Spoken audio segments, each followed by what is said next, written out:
আমাদেরকে আপনার মুখী কইরা দেন। আরে ফাসাও ফাতারা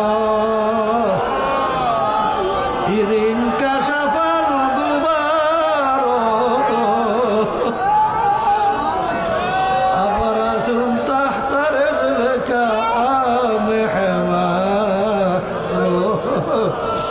আল্লাহ, এ দুনিয়াদার পাগলেরা, কোন দুনিয়ার পিছনে পড়ছো? কোন সম্মানের পিছনে পড়ছো? কোন টাকার পিছনে পড়ছো? বাজাল্লা, দুনিয়া কিন্তু ফাঁকি, দেখতে না দেখতে শেষ হয়ে যায়। হাকিকত সে ও দুনিয়া